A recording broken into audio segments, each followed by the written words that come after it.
dark were the tunnels. Greer was afraid. He lay in the warm, rich darkness beyond the place where the tunnel curved, his thin body pressed against the strange metal bar that ran along the floor. His eyes were closed. He strained to remain perfectly still. He was armed. A short barbed spear was clenched tightly in his right fist. But that did not lessen his fear. He had come far, far. He had climbed higher and ranged further than any other scout of the people in long generations. He had fought his way through the bad levels where the worm things still hunted the people relentlessly. He had stalked and slain the glowing killer mole in the crumbling middle tunnels. He had wiggled through dozens of unmapped and unnamed passages that hardly looked big enough for a man to pass. And now he had penetrated the oldest tunnels, the great tunnels and halls of legend, where the tale-tellers said the people had come from 1,000,000 years ago. He was no coward. He was a scout of the people who dared to walk in tunnels where men had not trod in centuries. But he was afraid and was not ashamed of his fear. A good scout knows when to be afraid, and Greer was a very good scout. So he lay silent in the darkness and clutched his spear and thought. Slowly the fear began to wane. Greer steeled himself and opened his eyes. Quickly he shut them again. The tunnel ahead was on fire. He had never seen fire, but the tale-tellers had sung of it many times. Hot it was, and bright, so bright it hurt the eyes. Blindness was the lot of those who looked too long. So Greer kept his eyes shut. The scout needed his eyes. He could not allow the fire ahead to blind him. Back here, in the darkness beyond the bend of the tunnel, the fire was not so bad. It still hurt the eyes to look at it, as it hung upon the curving tunnel wall. But the pain was one that could be borne. But earlier, when he had first seen the fire, Greer had been unwise. He had crept forward, squinting to where the wall curved away. He had touched the fire that hung upon the stone, and then, foolishly, he had peered beyond the curve. His eyes still ached. He had gotten only one quick glimpse before whirling and scrambling silently back to where he lay. But it was enough. Beyond the bend the fire had been brighter, much brighter. Brighter than ever he could have imagined. Even with his eyes closed, he could still see it. Two dancing, aching spots of horrible, intense brightness. They would not go away. The fire had burned part of his eyes, he thought.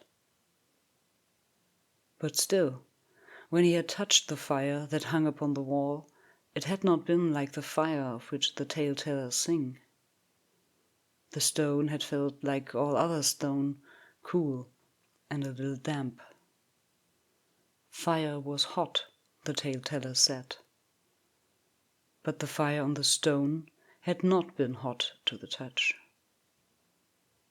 It was not fire, then, Greer decided after thought. What it was he did not know.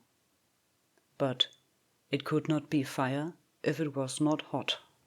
He stirred slightly from where he lay. Barely moving, he reached out and touched Sisik in the darkness. His mind brother was several yards distant, near one of the other metal bars. Griel stroked him with his mind and could feel Gesik quiver in response. Thoughts and sensations mingled wordlessly. Gesik was afraid too. The great hunting rat had no eyes, but his scent was keener than Griel's, and there was a strange smell in the tunnel. His ears were better too. Through them Griel could pick up more than the odd noises that came from within the fire that was not a fire. Griel opened his eyes again. Slowly this time, not all at once. Squinting. The hole the fire had burned in his vision were still there, but they were fading, and the dimmer fire that moved on the curving tunnel wall could be endured if he did not look directly at it. Still, he could not go forward, and he must not creep back. He was a scout.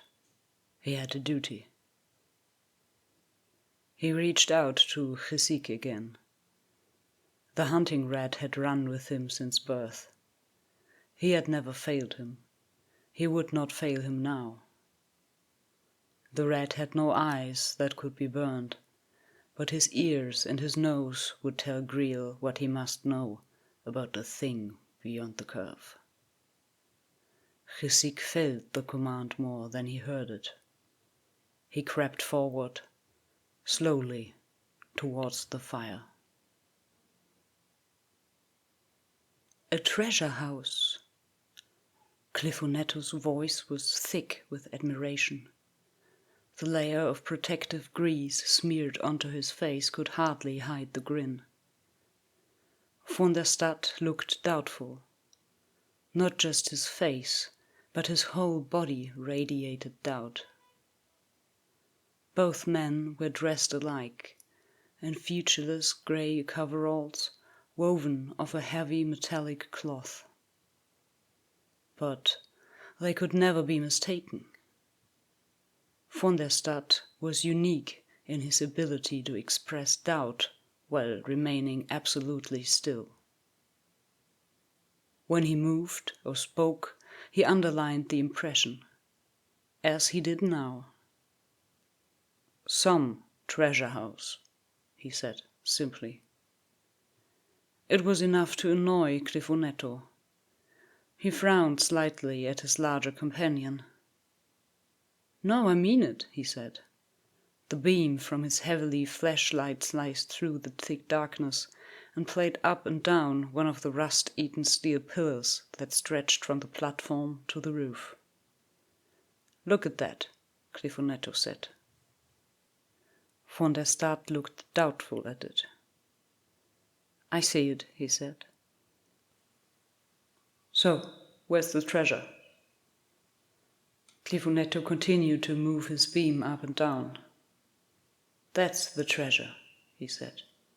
This whole place is a major historical find. I knew this was the place to search. I told them so. What's so great about a steel beam, anyway? Van der Stadt asked, letting his own flash brush against the pillar. The state of preservation, Clifonetto said, moving closer.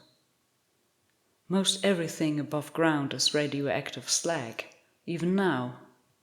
But down here we've got some beautiful artifacts. It will give us a much better picture about what the old civilization was like, before the disaster.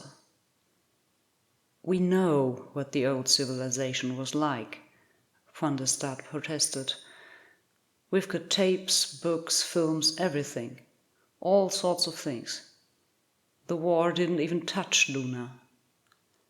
Yes, but this is different, Clifonetto said. This is reality. He ran his gloved hand lovingly along the pillar. Look here, he said. Von der Stadt moved closer. There was writing carved into the metal. Scratched in, rather. It didn't go very deep. but it could still be read, if but faintly. Clifonetto was grinning again. Van der Staat looked doubtful. "Rodney loves wonder," he said. He shook his head. "Shit, Cliff," he said. "You could find the same thing in every public John in Lunar City." Clifonetto rolled his eyes. "Van der Staat," he said, "if we found the oldest cave painting in the world, you'd probably say it was a lousy picture of a buffalo." He jabbed at the writing with his free hand. "Don't you understand? This is old. It's history. It's the remains of a civilization and a nation and a planet that perished almost half a millennium ago." Van der Staat didn't reply, but he still looked doubtful. His flashlight wandered. "There's some more, if that's what you're after," he said, holding his beam steadily on another pillar a few feet distant. This time it was Clifonetto who read the inscription. "Repent or ye are doomed," he said, smiling after his flash melted into Van der Staat's. He chuckled slightly. "The words of the prophets are written on the subway walls," he said softly. Van der Staat frowned. "Some prophet," he said. "They must have had one hell of a weird religion." "Oh, Christ," Clifonetto groaned. "I didn't mean it literally. I was quoting. A mid-20th century poet named Simon. He wrote that only 50 years or so before the great disaster." Van der Staat wasn't interested. He wandered away impatiently, his flash darting here and there amid the pitch-black ruins of the ancient subway station. "It's hot down here," he complained. "Hotter up there," Clifonetto said, already lost in a new inscription. "Not the same kind of hot," Van der Staat replied. Clifonetto didn't bother to answer. "This is the biggest find of the expedition," he said, when he looked up at last. "We've got to get pictures, and get the others down here. We're wasting our time on the surface." "We'll do better down here?" Van der Staat said. Doubtfully, of course. Clifonetto nodded. "That's what I've said all along. The surface was plastered. It's still a radioactive hell up there, even after all these centuries. If anything survived, it was underground. That's where we should look. We should branch out and explore this whole system of tunnels." His hand swept out expansively. "You and Nigel have been arguing about that the whole trip," Van der Staat said. "All the way from Lunar City. I don't see that it's done you much good." "Dr. Nagel is a fool," Clifonetto said carefully. "I don't think so," Van der Staat said. "I'm a soldier, not a scientist. But I've heard his side of the argument, and it makes sense. All this stuff down here is great, but it's not what Nagel wants. It's not what the expedition was sent to Earth to look for." I know, Clifonetto said. "Nagel wants life, human life especially. So every day he sends the flyers out further and further, and so far all he's come up with is a few species of insects and a handful of mutated birds." Van der Staat shrugged. "If he'd look down here, he'd find what he's after." Clifonetto continued. "He doesn't realize how deep the city has sunk before the war. There are miles of tunnels under our feet, level after level. That's where the survivors would be, if there are any survivors." "How do you figure?" Van der Staat asked.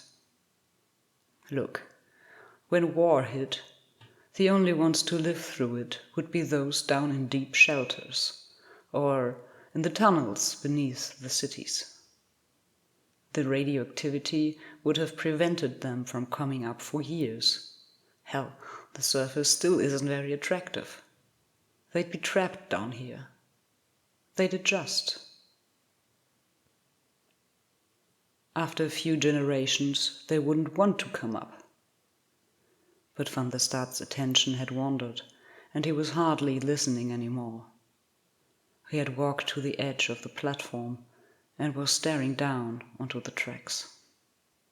He stood there silently for a moment, then reached a decision. He stuffed his flashlight into his belt and began to climb down. "Come on," he said. "Let's go look for some of those survivors of yours."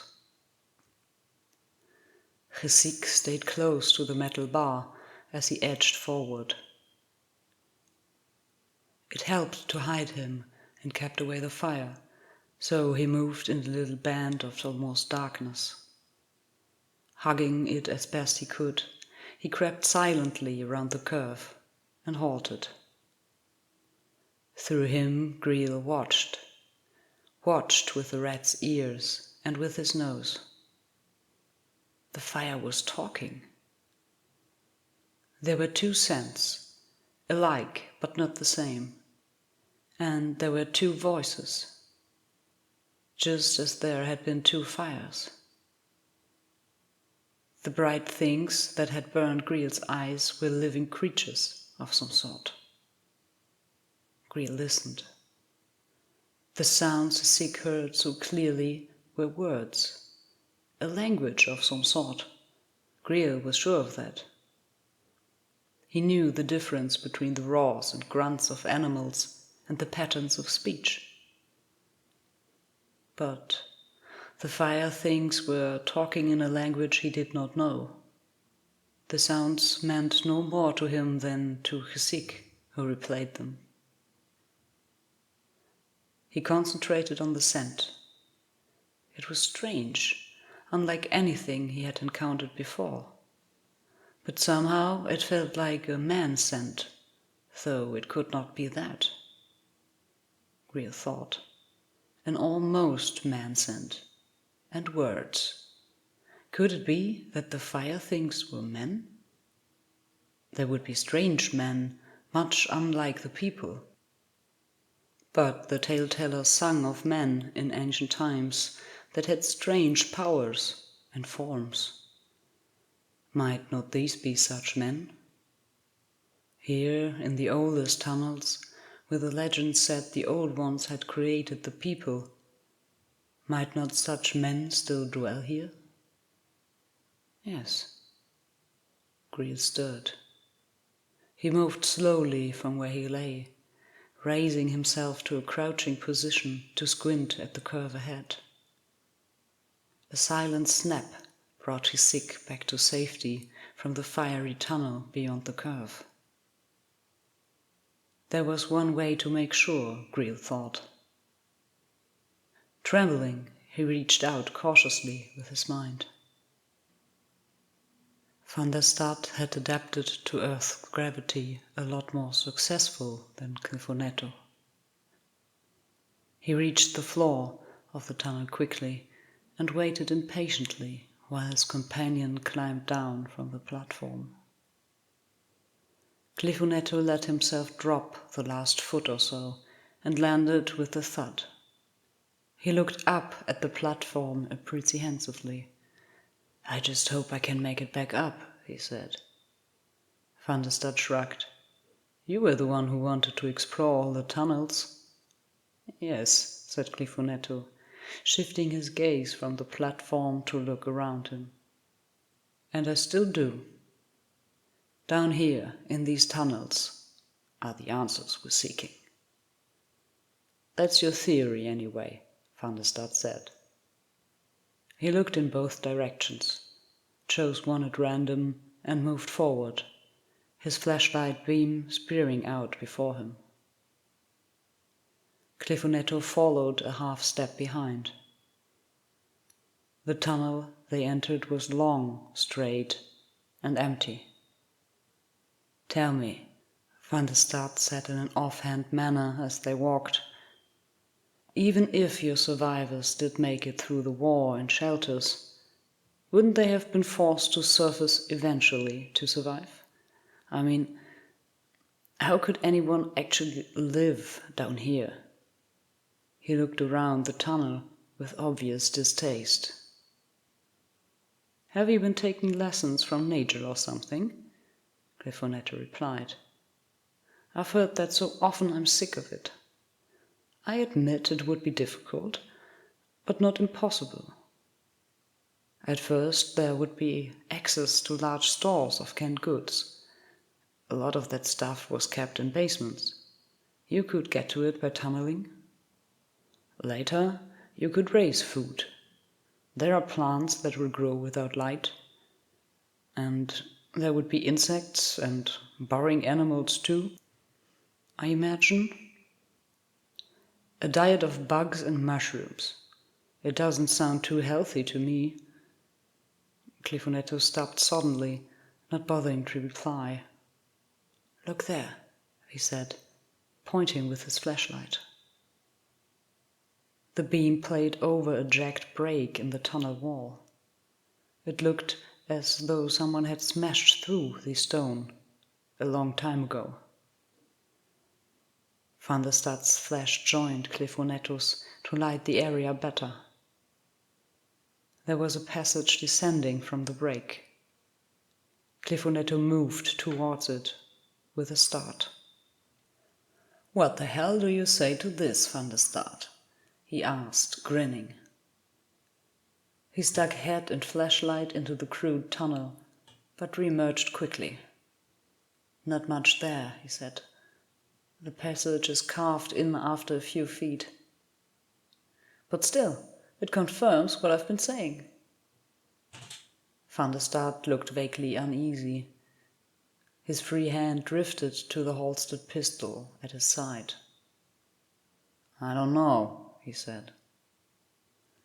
No, you don't, said Clifonetto triumphantly. Neither does Nigel. Men have lived down here. They may still live here. We've got to organize a more efficient search for the whole underground system. He paused, his mind flickering back to Van der Stad's argument of a few seconds earlier.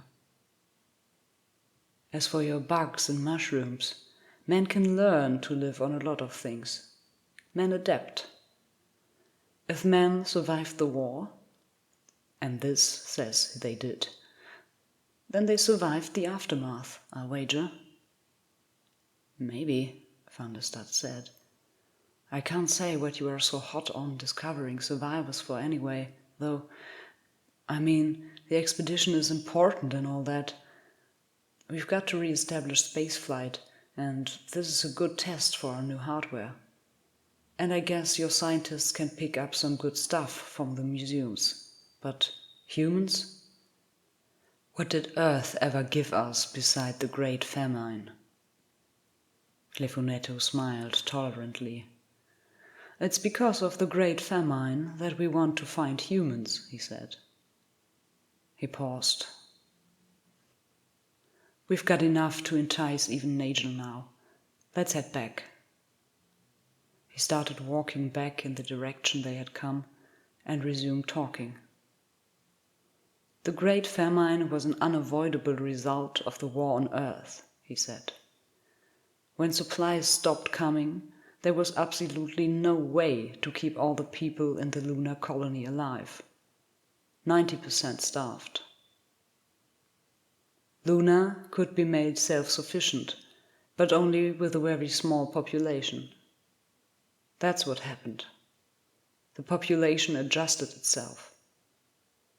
But we recycled our air and our water, grew foods in hydroponic tanks.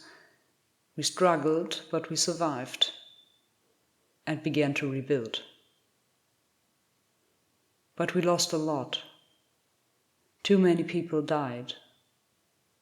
Our genetic pool was terribly small and not too diverse. The colony had never had a lot of racial diversity to begin with. That hasn't helped. Population actually declined for a long time after we had the physical resources to support more people. The idea of inbreeding didn't go over.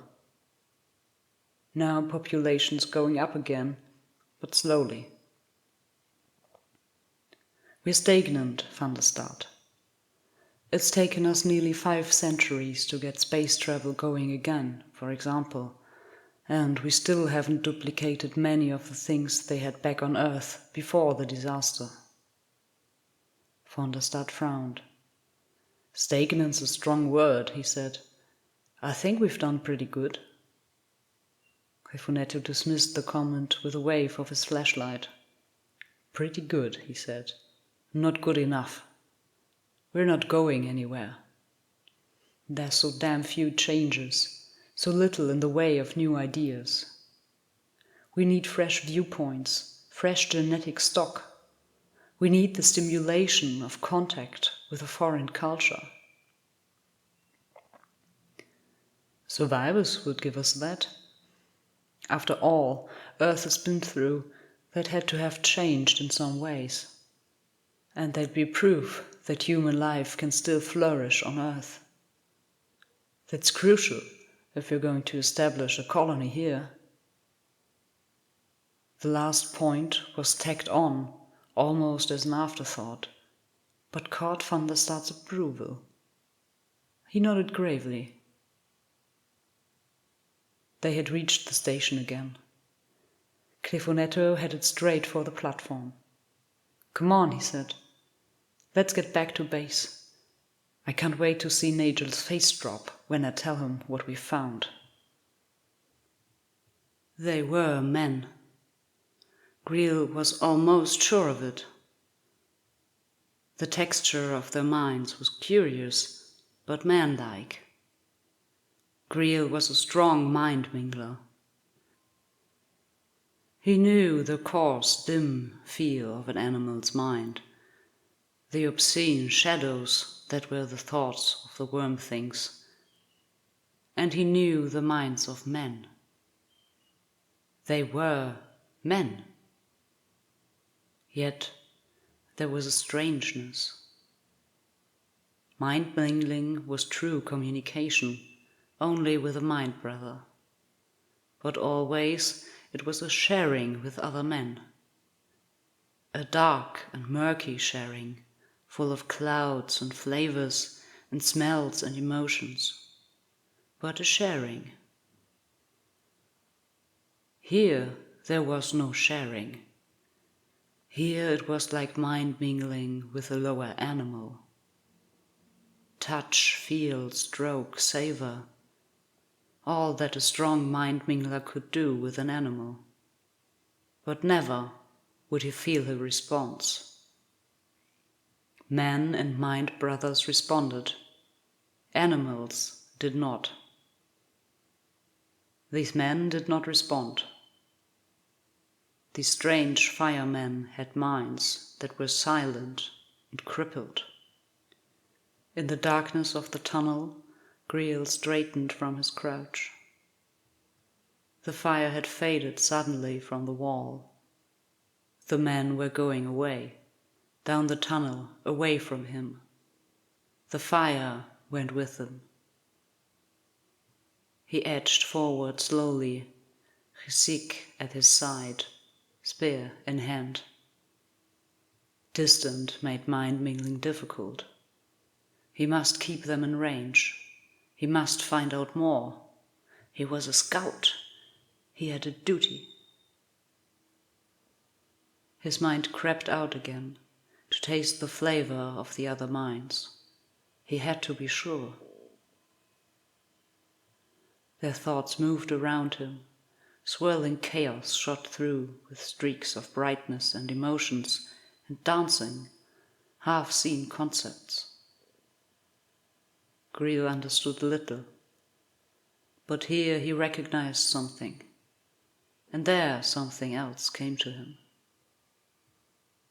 He lingered and tasted fully of their minds and learned, but still it was like mind-mingling with an animal.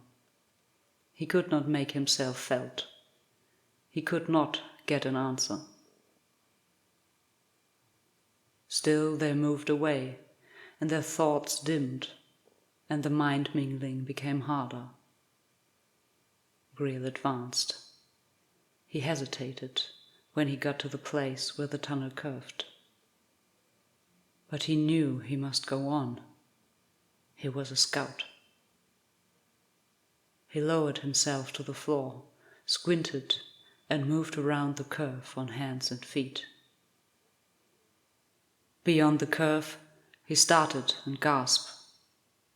He was in a great hall, an immense cavern, with a vaulting roof and giant pillars that held up the sky. And the hall was bright with light, a strange, fiery light that danced over everything. It was a place of legend, a hall of the old stones. It had to be. Never had Greel seen a chamber so vast.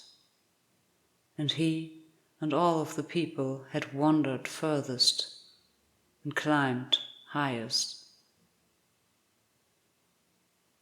The men were not in sight, but their fire danced around the mouth of the tunnel on the other side of the hall. It was intense, but not unbearable. The men had gone around another curve. Greel realized that he looked only at the dim reflections of the fire. So long as he did not see it direct, he was safe. He moved out into the hall, the scout in him crying to climb the stone wall and explore the upper chamber from which the mighty pillars reared. But no, the firemen were more important. The hall he could return to. Gesik rubbed up against his leg. He reached down and stroked the rat's soft fur reassuringly. His mind brother could sense the turmoil of his thoughts. Men, yes, he was sure of that. And more he knew. Their thoughts were not those of the people, but they were men thoughts, and some he could understand. One of them burned to find other men. They seek the people, Greel thought. That he knew. He was a scout and a mind mingler. He did not make mistakes. But what he must do, he did not know. They sought the people. That might be good. When first that concept had touched him, Greel had quivered with joy. These firemen were like the old ones of legend. If they sought the people, he would lead them. There would be rewards and glory, and the tale-tellers would sing his name for generations. More, it was his duty.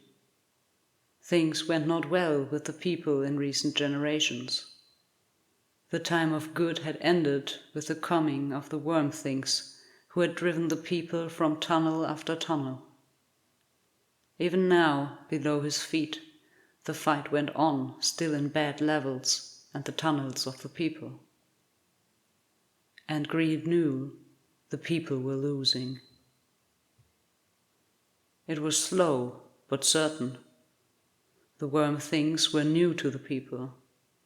More than animals, but less than men. They needed not the tunnels. They stalked through the earth itself, and nowhere were men safe. The people fought back. Mind-minglers could sense the worm-things, and spears could slay them, and the great hunting rats could rip them to shreds. But always the worm-things fled back into the earth itself. And there were many worm-things, and few people. But these new men, these firemen, they could change the war. Legend said the old ones had fought with fire and stranger weapons, and these men lived in fire. They could aid the people. They could get mighty weapons to drive the worm-things back into the darkness from which they came. But these men were not quite men. Their minds were crippled, and much of their thought was alien to Greel. Only glimpses of it he could catch. He could not know them as he could know another of the people when they mingled minds. He could lead them to the people. He knew the way. Back and down, a turn here, a twist there, through the middle tunnels and the bad levels. But what if he led them and they were enemy to the people? What if they turned on the people with their fire? He feared for what they might do. Without him, they would never find the people. Greel was certain of that. Only he, in long generations, had come this far. And only with stealth and mind-mingling and gesek alongside him. They would never find the ways he had come, the twisting tunnels that led deep, deep into the earth. So the people were safe if he did not act. But then the worm things would win, eventually. It might take many generations, but the people could not hold out. His decision. No mind-mingler could reach a small part of the distance that separated him from the tunnels of the people. He alone must decide. And he must decide soon, for he realized with a shock that the firemen were coming back. Their odd thoughts grew stronger, and the light in the hall grew more and more intense. He hesitated, then moved slowly backwards toward the tunnels from which he had come. "Wait a minute," Van der Staat said when Clifonetto was a quarter of the way up the wall. "Let's try the other directions." Clifonetto craned his head around awkwardly to look at his companion, gave it up as a bad job, and dropped back to the tunnel floor. He looked disgruntled. "We should get back," he said. "We've got enough." Van der Staat shrugged. "Come on. You're the one who wanted to explore down here, so we might as well do a thorough job of it. Maybe we're only a few feet away from another one of your big finds." "All right," said Clifonetto, pulling his flashlight from his belt where he had stashed it for his intended assault on the platform. "I suppose you have a point. It would be tragic if we got Nagel down here and he tripped over something we had missed." Van der Staat nodded assent. Their flashlight beams melted together, and they strode quickly towards the deeper darkness of the tunnel mouth. They were coming. Fear and indecision tumbled in Greel's thoughts. He hugged the tunnel wall. Back he moved, fast and silent. He must keep away from their fire until he could decide what he must do. But after the first turn, the tunnel rang long and straight. Greel was fast, but not fast enough. And his eyes were incautiously wide when the fire appeared suddenly, in full fury. His eyes burned. He squealed in sudden pain and threw himself to the ground. The fire refused to go away. It danced before him, even with his eyes closed, shifting colors horribly. Greel fought for control. Still there was distance between them. Still he was armed. He reached out to seek nearby in the tunnel. The eyeless red again would be his eyes. Eyes still shut, Greel began to crawl back, away from the fire. Gesek remained.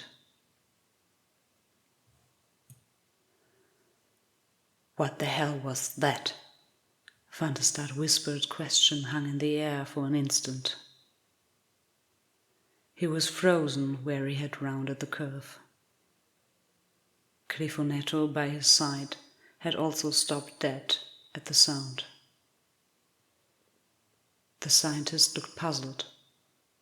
"I don't know," he said. "It was odd. Sounded like some sort of animal in pain. A scream, sort of. But as if the screamer were trying to remain silent, almost." His flashlight darted this way and that, slicing ribbons of light from the velvet darkness, but revealing little. Thunderstud's beam pointed straight ahead, unmoving. "I don't like it," Thunderstud said doubtfully. "Maybe there is something down here. But that doesn't mean it's friendly." He shifted his flash to his left hand and drew his pistol. "We'll see," he said. Clifonetto frowned, but said nothing. They started forward again. They were big, and they moved fast. Greil realized with his thick despair that they would catch him. His choice had been made for him. But perhaps it was right. They were men like the old ones. They would help the people against the worm things. A new age would dawn. The time of fear would pass.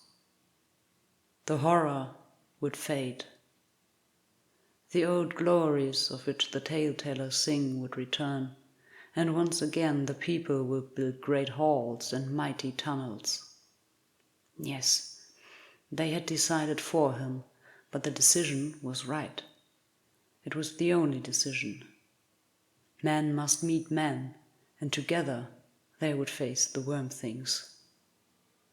He kept his eyes closed, but he stood and spoke. Again they froze in mid-step. This time the sound was no muffled scream.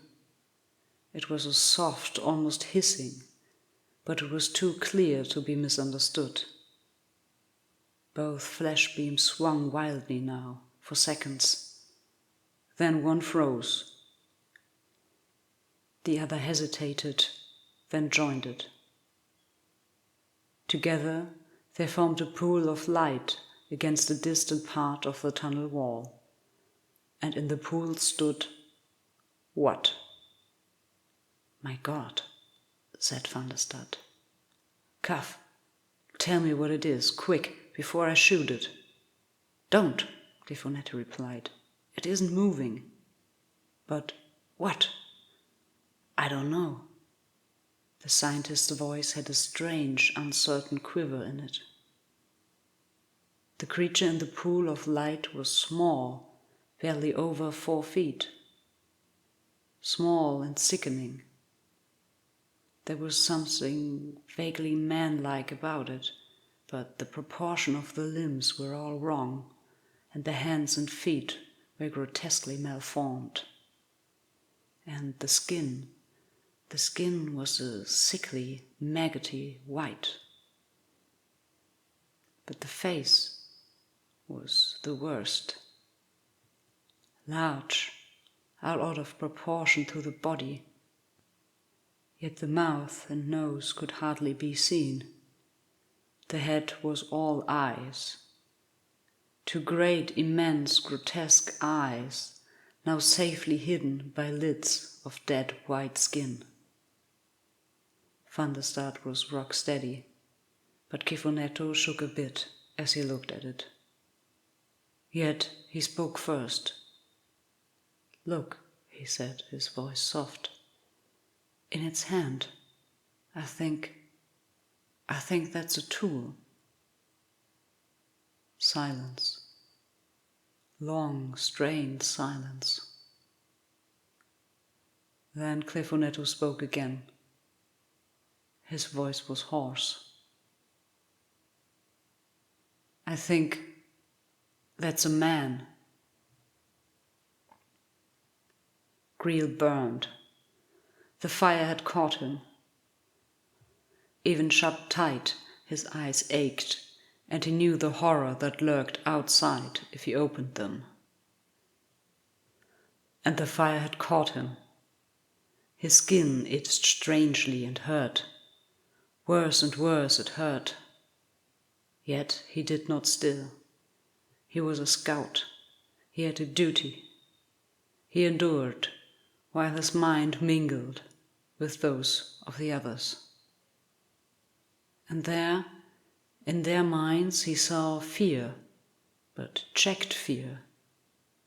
In a distorted, blurry way, he saw himself through their eyes. He tasted the awe and the revulsion that warred in one, and the unmixed revulsion that churned inside the other. He angered, but he checked his anger. He must reach them. He must take them to the people. They were blind and crippled and could not help their feelings. But if they understood, they would aid. Yes. He did not move. He waited. His skin burned, but he waited. "That," said van der Stad, "that thing is a man?" Clifonetto nodded. "It must be. It carries tools. It spoke." He hesitated. "But God, I never envisioned anything like this. The tunnels, van der Stad. The dark. For long centuries, only the dark. I never thought. So much evolution in so little time." "A man?" Still van der Stad doubted. "You're crazy. No man could become something like that." Clifonetto scarcely heard him. "I should have realized," he mumbled. "Should have guessed. The radiation, of course. It would speed up mutation. Shorter lifespans, probably. You were right, van der Stad. Men can't live on bugs and mushrooms. Not men like us. So they adapted. Adapted to the darkness and the tunnels. Suddenly he started. "Those eyes," he said. He clicked off his flashlight, and the wall seemed to move closer. He must be sensitive. We're hurting him. Divert your flash, van der Stad. Van der Stad gave him a doubtful, sidelong glance. "It's dark enough down here already," he said. But he obeyed. His beam swung away. "History," Clifonetto said. "A moment that will live in—" He never finished. Van der Stad was tense, trigger-edged. As his beam swung away from the figure down the tunnel, he caught another flicker of movement in the darkness. He swung back and forth, found the thing again, pinned it against the tracks with a beam of light. Almost he had shot before. But he had hesitated, because the man-like figure had been still and unfamiliar. This new thing was not still. It squealed and scurried. Nor was it unfamiliar. This time van der Stad did not hesitate. There was a roar, a flash, then a second. "Got it," said van der Stad. "A damn rat." And Greel screamed. After the long burning, there had come an instant of relief. But only an instant. Then, suddenly, pain flooded him. Wave after wave after wave rolled over him, blotting out the thoughts of the firemen, blotting out their fear, blotting out his anger. Gesik died. His mind-brother died. The fireman had killed his mind-brother. He shrieked in pain rage. He darted forward, swung up his spear. He opened his eyes. There was a flash of vision, then more pain and blindness. But the flash was enough. He struck and struck again, wildly, madly, blow after blow, thrust after thrust. Then again the universe turned red with pain, and then again sounded that awful roar that had come when his Sikh died. Something threw him to the tunnel floor, and his eyes opened again, and fire was everywhere. But only for a while. Only for a while. Then, shortly, it was darkness again, for Griel of the people. The gun still smoked. The hand was still steady, but Van der Stad's mouth hung open as he looked, unbelieving, from the thing he had blasted across the tunnel to the blood dripping from his uniform, then back again. Then the gun dropped, and he clutched at his stomach, clutched at the wounds. His hand came away wet with blood. He stared at it, then stared at Clifonetto. "The rat," he said. There was pain in his voice. "I only shot a rat.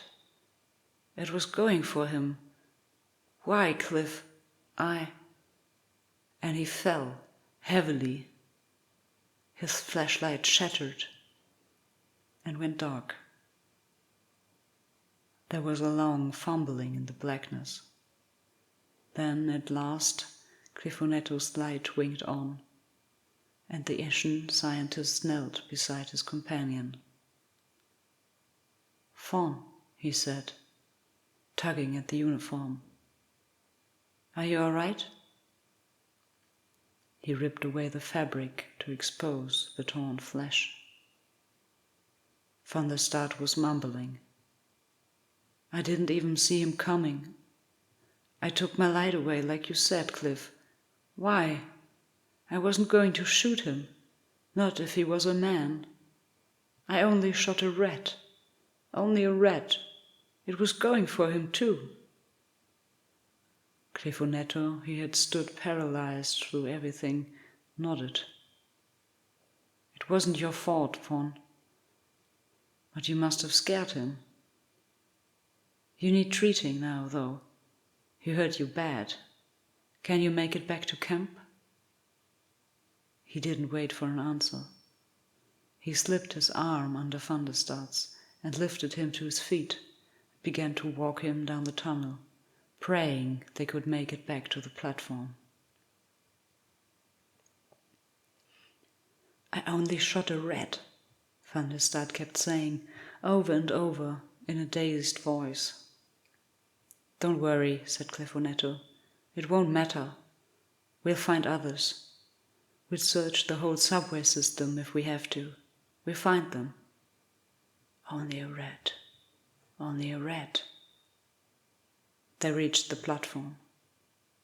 Clifonetto lowered Van der Stad's back to the ground. "I can't make the climb carrying you, Van," he said.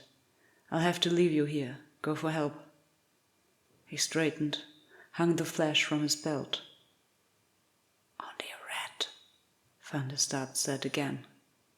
"Don't worry," said Clifonetto. "Even if we don't find him, nothing will be lost." They were clearly subhuman. Man once, maybe, but no more. Degenerated. There was nothing they could have taught us, anyway. But Van der Stad was past listening, past hearing. He just sat against the wall, clutching his stomach and feeling the blood ooze from between his fingers, mumbling the same words over and over. Clifonetto turned to the wall. A few short feet to the platform, then the old rusty escalator, and the basement ruins, and daylight. He had to hurry. Van der Stad wouldn't last long. He grabbed the rock, pulled himself up, hung on desperately as his other hand scrambled and found a hold. He pulled up again. He was almost there, almost at the platform level, when his weak lunar muscles gave out on him. There was a sudden spasm. His hand slipped loose. His other hand couldn't take the weight. He fell on the flashlight. The darkness was like nothing he had ever seen. Too thick, too complete. He fought to keep from screaming. When he tried to rise again, he did scream. More than the flashlight had broken in the fall. His scream echoed and re-echoed through the long black tunnel. He could not see. It was a long time dying. When it finally faded, he screamed again and again. Finally, hoarse, he stopped. "Fawn," he said. "Fawn, can you hear me?" There was no answer. He tried again. Talk. He must talk to hold his sanity.